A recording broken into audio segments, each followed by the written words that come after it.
আমার আজকের নিবেদন বিশ্বকবি রবীন্দ্রনাথ ঠাকুরের শ্রেষ্ঠ ছোট গল্প ছুটি। বালকদিগের সর্দার ফটিক চক্রবর্তীর মাথায় চট করিয়া একটা নূতন ভাবোদয় হইল। নদীর ধারে একটা প্রকাণ্ড শালকাষ্ঠ মাছ তুলে রূপান্তরিত হইবার প্রতীক্ষায় পড়িয়াছিল। স্থির হইল সেটা সকলে মিলিয়া গড়াইয়া লইয়া যাইবে। যে ব্যক্তির কাঠ আবশ্যককালে তাহার যে কতখানি বিস্ময়, বিরক্তি এবং অসুবিধা বোধ হইবে তাহাই উপলব্ধি করিয়া বালকেরা এ প্রস্তাবে সম্পূর্ণ অনুমোদন করিল। কোমর বাঁধিয়া সকলেই যখন মনোযোগের সহিত কার্যে প্রবৃত্ত হইবার উপক্রম করিতেছে, এমন সময়ে ফটিকের কনিষ্ঠ মাখনলাল গম্ভীরভাবে সেই গুড়ির উপরে গিয়া বসিল। ছেলেরা তাহার এই রূপ উদাসীন্য দেখিয়া কিছু বিমর্ষ হইয়া গেল। একজন আসিয়া ভয়ে ভয়ে তাহাকে একটু আধটু ঠেলিল, কিন্তু সে তাহাতে কিছু মাত্র বিচলিত হইল না। এই অকাল তত্ত্বজ্ঞানী মানব সকল প্রকার ক্রীড়ার অসারতা সম্বন্ধে নীরবে চিন্তা করিতে লাগিল। ফটিক আসিয়া আস্ফালন করিয়া কহিল, দেখ, মার খাবি, এই বেলা ওঠ। সে তাহাতে আরও একটু নড়িয়া চড়িয়া আসনটি বেশ স্থায়ী রূপে দখল করিয়া লইল। এরূপ স্থলে সাধারণের নিকট রাজসম্মান রক্ষা করিতে হইলে অবাধ্য ভ্রাতার গণ্ডদেশে অনতি বিলম্বে এক চর কষাইয়া দেওয়া ফটিকের কর্তব্য ছিল। সাহস হইল না, কিন্তু এমন একটা ভাব ধারণ করিল যেন ইচ্ছা করিলেই এখনই উহাকে রীতিমতো শাসন করিয়া দিতে পারে, কিন্তু করিল না, কারণ পূর্বাপেক্ষা আর একটা ভালো খেলা মাথায় উদয় হইয়াছে। তাহাতে আরও একটু বেশি মজা আছে। প্রস্তাব করিল মাখনকে শুদ্ধ ওই কাঠ গড়াইতে আরম্ভ করা যাক। মাখন মনে মনে কহিল, ইহাতে তাহার গৌরব আছে, কিন্তু অন্যান্য পার্থিব গৌরবের ন্যায় ইহার আনুষঙ্গিক যে বিপদের সম্ভাবনাও আছে তাহা তাহার কিংবা আর কাহারও মনে উদয় হয় নাই। ছেলেরা কোমর বাঁধিয়া ঠেলিতে আরম্ভ করিল। মারো ঠেলা, হেই ও, সাবাস জোয়ান, হেই ও। গুড়ি এক পাক ঘুরিতে না ঘুরিতে মাখন তাহার গাম্ভীর্য, গৌরব এবং তত্ত্বজ্ঞান সমেত ভূমিসাৎ হইয়া গেল। খেলার আরম্ভেই এইরূপ আশাতীত ফল লাভ করিয়া অন্যান্য বালকেরা বিশেষ হুষ্ট হইয়া উঠিল। কিন্তু ফটিক কিছু শশব্যস্ত হইল। মাখন তৎক্ষণাৎ ভূমিশয্যা ছাড়িয়া ফটিকের উপরে গিয়া পড়িল। একেবারে অন্ধভাবে মারিতে লাগিল। তাহার নাকে মুখে আঁচড় কাটিয়া কাঁদিতে কাঁদিতে গৃহাভিমুখে গমন করিল। খেলা ভাঙ্গিয়া গেল। ফটিক গোটা কতক কাশ উৎপাটন করিয়া লইয়া একটা অর্ধ নিমগ্ন নৌকার গলুয়ের উপরে চড়িয়া বসিয়া চুপচাপ করিয়া কাশের গোড়া চিবাইতে লাগিল। এমন সময় একটা বিদেশি নৌকা ঘাটে আসিয়া লাগিল। একটি অর্ধবয়সী ভদ্রলোক কাঁচা গোঁফ এবং পাকা চুল লইয়া বাহির হইয়া আসিলেন। বালককে জিজ্ঞাসা করিলেন, চক্রবর্তীদের বাড়ি কোথায়?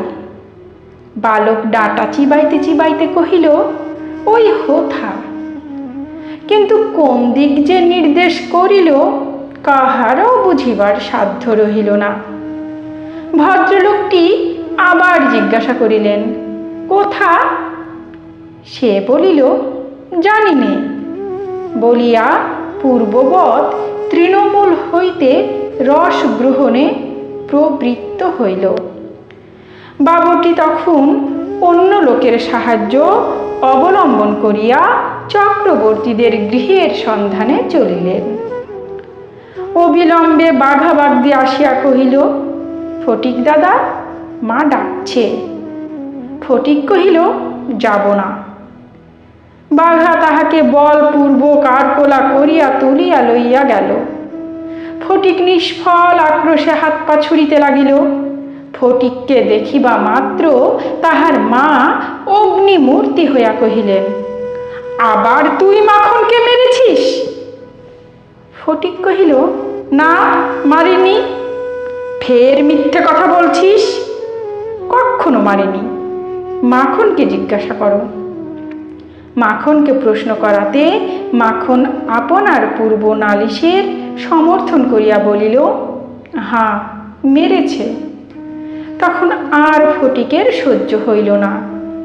দ্রুত গিয়া মাখনকে এক সশব্দ চর কষাইয়া দেয়া কহিল, ফের মিথ্যে কথা। মা মাখনের পক্ষ লইয়া ফটিককে সবেগে নাড়া দিয়া তাহার পৃষ্ঠে দুটা তিনটা প্রবল চপেটাঘাত করিলেন। ফটিক মাকে ঠেলিয়া দিল। মা চিৎকার করিয়া কহিলেন, তুই আমার গায়ে হাত তুলিস? এমন সময়ে সেই কাঁচা পাকা বাবুটি ঘরে ঢুকিয়া বলিলেন, কি হচ্ছে তোমাদের? ফটিকের মা বিস্ময়ে আনন্দে অভিভূত হইয়া কহিলেন, ও মা, এ যে দাদা, তুমি কবে এলে? বলিয়া গড় করিয়া প্রণাম করিলেন। বহুদিন হইল দাদা পশ্চিমে কাজ করিতে গিয়াছিলেন। ইতিমধ্যে ফটিকের মাত্র 2 সন্তান হইয়াছে, তাহারা অনেকটা বাড়িয়া উঠিয়াছে, তাহার স্বামীর মৃত্যু হইয়াছে, কিন্তু একবারও দাদার সাক্ষাৎ পাই নাই। আজ বহুকাল পরে দেশে ফিরিয়া আসিয়া বিশ্বম্ভর বাবু তাহার ভগিনীকে দেখিতে আসিয়াছেন। কিছুদিন খুব সমারোহে গেল। অবশেষে বিদায় লইবার 2-1 দিন পূর্বে বিশ্বম্ভর বাবু তাহার ভগিনীকে ছেলেদের পড়াশোনা এবং মানসিক উন্নতি সম্বন্ধে প্রশ্ন করিলেন। উত্তরে ফটিকের অবাধ্য উচ্ছৃঙ্খলতা, পাঠে অমনোযোগ এবং মাখনের সুশান্ত সুশীলতা ও বিদ্যানুরাগের বিবরণ শুনিলেন।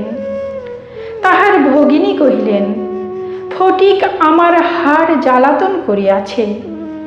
শুনিয়া বিশ্বম্ভর বাবু প্রস্তাব করিলেন, তিনি ফটিককে কলিকাতায় লইয়া গিয়া নিজের কাছে রাখিয়া শিক্ষা দিবেন। বিধবা এ প্রস্তাবে সহজেই সম্মত হইলেন। ফটিককে জিজ্ঞাসা করিলেন, কেমন রে ফটিক, মামার সঙ্গে কলকাতায় যাবি?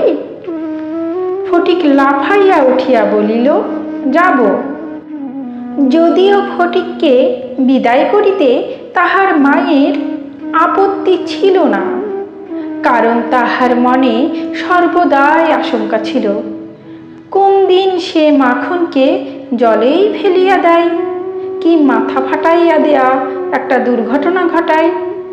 তথাপি ফটিকের বিদায় গ্রহণের জন্য এতাদৃশ আগ্রহ দেখিয়া তিনি ঈষৎ ক্ষুণ্ণ হইলেন। কবে যাবে, কখন যাবে করিয়া ফটিক তাহার মামাকে অস্থির করিয়া তুলিল। উৎসাহে তাহার রাত্রে নিদ্রা হয় না। অবশেষে যাত্রাকালে আনন্দের উদার্য বশত তাহার ছিপ, ঘুড়ি, লাটায় সমস্ত মাখনকে পুত্র পৌত্রাদিক্রমে ভোগ দখল করিবার পুরা অধিকার দিয়া গেল। কলিকাতায় মামার বাড়ি পৌঁছিয়া প্রথমত মামির সঙ্গে আলাপ হইল। মামি এই অনাবশ্যক পরিবার বৃদ্ধিতে মনে মনে যে বিশেষ সন্তুষ্ট হইয়াছিলেন তাহা বলিতে পারি না। তাহার নিজের 3টি ছেলে লইয়া তিনি নিজের নিয়মে ঘর কন্যা পাতিয়া বসিয়া আছেন। ইহার মধ্যে সহসা একটি 13 বৎসরের অপরিচিত অশিক্ষিত পাড়া গিয়ে ছেলে ছাড়িয়া দিলে কিরূপ একটা বিপ্লবের সম্ভাবনা উপস্থিত হয়। বিশ্বম্ভরের এত বয়স হইল, তবু কিছু মাত্র যদি জ্ঞানকাণ্ড আছে। বিশেষত 13-14 বৎসরের ছেলের মতো পৃথিবীতে এমন বালাই আর নাই। শোভাও নাই, কোনো কাজেও লাগে না, স্নেহ উদ্রেক করে না। তাহার সঙ্গ সুখ বিশেষ প্রার্থনীয় নহে। তাহার মুখে আধো আধো কথাও ন্যাকামি, পাকা কথাও জ্যাঠামি এবং কথা মাত্রই প্রগলভতা। হঠাৎ কাপড় চোপড়ের পরিমাণ রক্ষা না করিয়া বেমানান রূপে বাড়িয়া ওঠে। লোকে সেটা তাহার একটা কুশ্রী স্পর্ধাস্বরূপ জ্ঞান করে। তাহার শৈশবের লালিত্য এবং কণ্ঠস্বরের মিষ্টতা সহসা চলিয়া যায়। লোকে সেজন্য তাহাকে মনে মনে অপরাধ না দিয়া থাকিতে পারে না।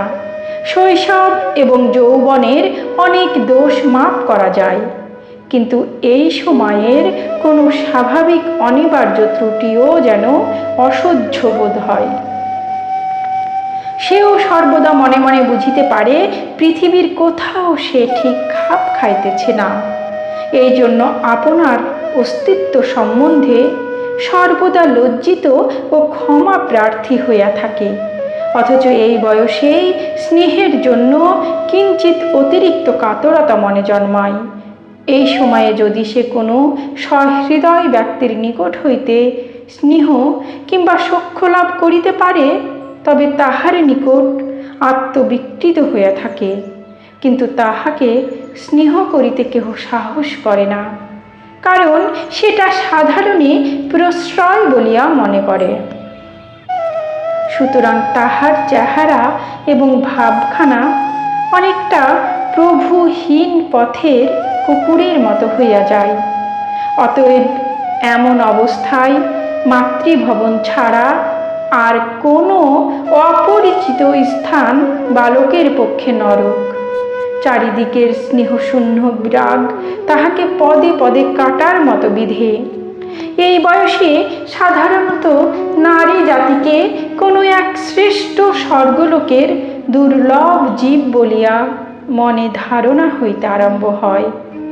অতএব তাহার নিকট হইতে উপেক্ষা অত্যন্ত দুঃসহ বোধ হয়। মামির স্নেহহীন চক্ষে সে যে একটা দুর্গ্রহের মতো প্রতিভাত হইতেছে, এইটে ফটিকের সবচেয়ে বাজিত। মামি যদি দৈবাৎ তাহাকে কোনো একটা কাজ করিতে বলিতেন, তাহা হইলে সে মনের আনন্দে যতটা আবশ্যক তার চেয়ে বেশি কাজ করিয়া ফেলিত। অবশেষে মামি যখন তাহার উৎসাহ দমন করিয়া বলিতেন, ঢের হয়েছে, ঢের হয়েছে, ওতে আর তোমায় হাত দিতে হবে না, এখন তুমি নিজের কাজে মন দাওগে, একটু পরগে যাও, তখন তাহার মানসিক উন্নতির প্রতি মামির একটা যত্ন বাহুল্য তাহার অত্যন্ত নিষ্ঠুর অবিচার বলিয়া মনে হইত। ঘরের মধ্যে এইরূপ অনাদর ইহার পর আবার হাঁপ ছাড়িবার জায়গা ছিল না। দেওয়ালের মধ্যে আটকা পড়িয়া কেবলই তাহার সেই গ্রামের কথা মনে পড়িত। প্রকাণ্ড একটা ধাউস ঘুড়ি লইয়া বো বো শব্দে উড়াইয়া বেড়াইবার সেই মাঠ, তাইরে নাইরে নাইরে না করিয়া উচ্চ স্বরে স্বরচিত রাগিনী আলাপ করিয়া অকর্মণ্যভাবে ঘুরিয়া বেড়াইবার সেই নদী তীর।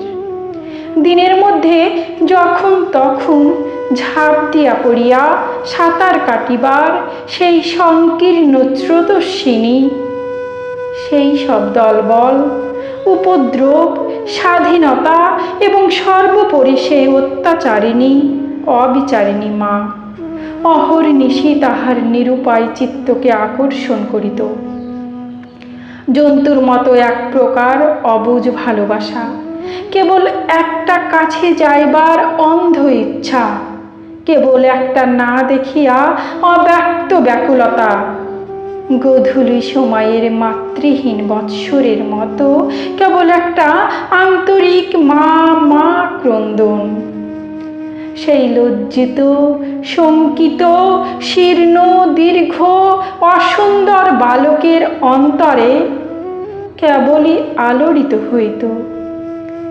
স্কুলে এত বড় নির্বোধ এবং অমনোযোগী বালক আর ছিল না। একটা কথা জিজ্ঞাসা করিলে সে হা করিয়া চাহিয়া থাকিত। মাস্টার যখন মার আরম্ভ করিত তখন ভার ক্লান্ত গর্ধবের মতো নীরবে সহ্য করিত। ছেলেদের যখন খেলিবার ছুটি হইত তখন জানালার কাছে দাঁড়াইয়া দূরের বাড়িগুলোর ছাদ নিরীক্ষণ করিত।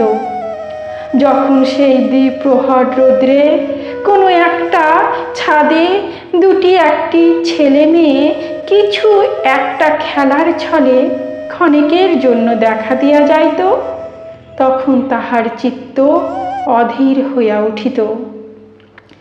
একদিন অনেক প্রতিজ্ঞা করিয়া অনেক সাহসে মামাকে জিজ্ঞাসা করিয়াছিল, মামা, মার কাছে কবে যাব? মামা বলিয়াছিলেন, স্কুলের ছুটি হোক, কার্তিক মাসে পুজোর ছুটি, সে এখনো ঢের দেরি। একদিন ফটিক তাহার স্কুলের বই হারাইয়া ফেলিল। একে তো সহজেই পড়া তৈরি হয় না, তাহার পর বই হারাইয়া একেবারে নাচার হইয়া পড়িল। মাস্টার প্রতিদিন তাহাকে অত্যন্ত মারধর অপমান করিতে আরম্ভ করিলেন। স্কুলে তাহার এমন অবস্থা হইল যে তাহার মামাতো ভাইরা তাহার সহিত সম্বন্ধ স্বীকার করিতে লজ্জাবোধ করিত। ইহার কোনো অপমানে তাহারা অন্যান্য বালকের চেয়েও যেন বলপূর্বক বেশি করিয়া আমোদ প্রকাশ করিত।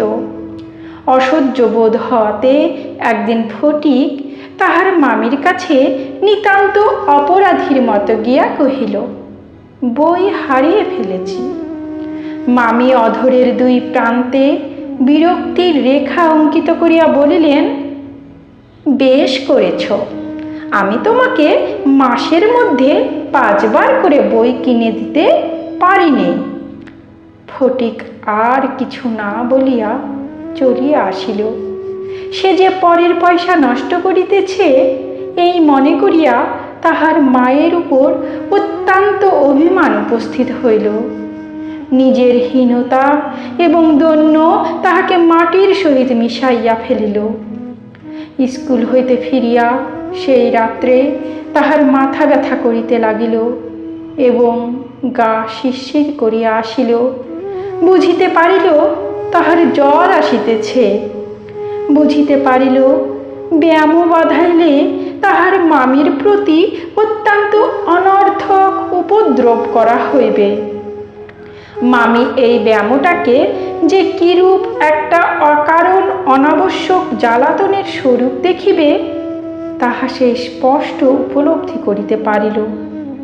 রোগের সময় এই অকর্মণ্য অদ্ভুত নির্বোধ বালক পৃথিবীতে নিজের মা ছাড়া আর কাহারও কাছে সেবা পাইতে পারে এরূপ প্রত্যাশা করিতে তাহার লজ্জাবোধ হইতে লাগিল।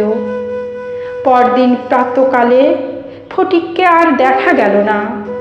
চতুর্দিকে প্রতিবেশীদের ঘরে খোঁজ করিয়া তাহার কোনো সন্ধান পাওয়া গেল না। সেদিনে আবার রাত্রি হইতে মুষলধারে শ্রাবণের বৃষ্টি পড়িতেছে।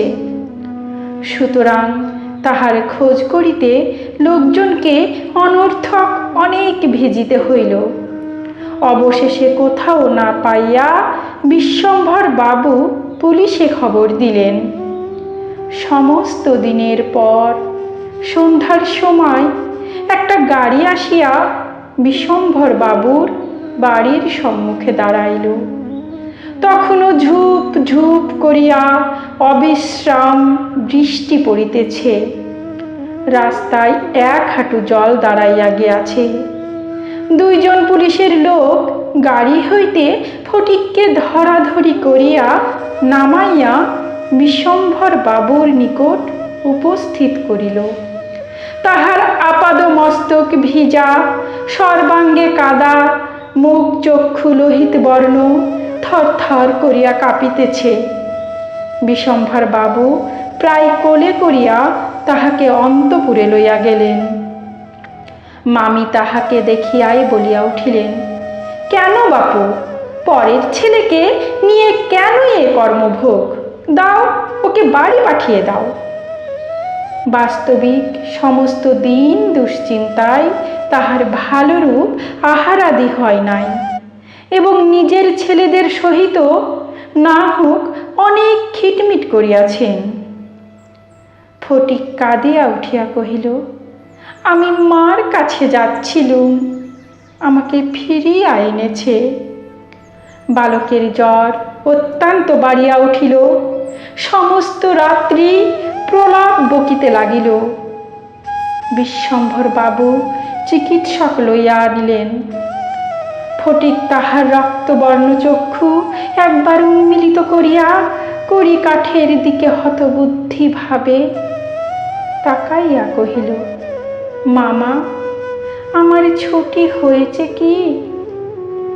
বিশ্বম্ভর বাবু রুমালে চোখ মুছিয়া সস্নেহে ফটিকের শীর্ণ তপ্ত হাতখানি হাতের উপর তুলিয়া লইয়া তাহার কাছে আসিয়া বসিলেন। ফটিক আবার বিড়বিড় করিয়া বকিতে লাগিল। বলিল, মা, আমাকে মারিস নে মা, সত্যি বলছি, আমি কোনো দোষ করিনি। পরদিনের বেলা কিছুক্ষণের জন্য সচেতন হইয়া ফটিক কাহার প্রত্যাশায় ফ্যাল ফ্যাল করিয়া ঘরের চারিদিকে চাহিল। নিরাশ হইয়া আবার নীরবে দেওয়ালের দিকে মুখ করিয়া পাশ ফিরিয়া শুইল। বিশ্বম্ভর বাবু তাহার মনের ভাব বুঝিয়া তাহার কানের কাছে মুখ নত করিয়া মৃদু স্বরে কহিলেন, ফটিক, তোর মাকে আনতে পাঠিয়েছি। তাহার পর দিনও কাটিয়া গেল। ডাক্তার চিন্তিত বিমর্ষ মুখে জানাইলেন, অবস্থা বড়ই খারাপ। বিশ্বম্ভর বাবু স্তিমিত প্রদীপে রোগ শয্যায় বসিয়া প্রতি মুহূর্তে ফটিকের মাতার জন্য প্রতীক্ষা করিতে লাগিলেন। ফটিক খালাসিদের মতো সুর করিয়া করিয়া বলিতে লাগিল, এক বাউ মেলে না, দো বাউ মেলে এ না। কলিকাতায় আসিবার সময় কতকটা রাস্তা স্টিমারে আসিতে হইয়াছিল। খালাসিরা কাছি ফেলিয়া সুর করিয়া জল মাপিত। ফটিক প্রলাপে তাহাদেরই অনুকরণে করুণ স্বরে জল মাপিতেছে, এবং যে অকুল সমুদ্রে যাত্রা করিতেছে, বালক রশি ফেলিয়া কোথাও তাহার তল পাইতেছে না। এমন সময়ে ফটিকের মাতা ঝড়ের মতো ঘরে প্রবেশ করিয়া উচ্চ কলরবে শোক করিতে লাগিলেন। বিশ্বম্ভর বাবু বহু কষ্টে তাহার শোকচ্ছ্বাস নিবৃত করিল। তিনি শয্যার উপর আছাড় খাইয়া পড়িয়া উচ্চ স্বরে ডাকিলেন, ফটিক সোনা, মানিক আমার। ফটিক যেন অতি সহজেই তাহার উত্তর দিয়া কহিল, মা আবার ডাকিলেন, ওরে ফটিক, বাপ ধন রে। ফটিক আস্তে আস্তে পাশ ফিরিয়া কাহাকেও লক্ষ্য না করিয়া মৃদু স্বরে কহিল, মা, এখন আমার ছুটি হয়েছে মা, এখন আমি বাড়ি যাচ্ছি, এখন আমার ছুটি হয়েছে মা, এখন আমি বাড়ি যাচ্ছি।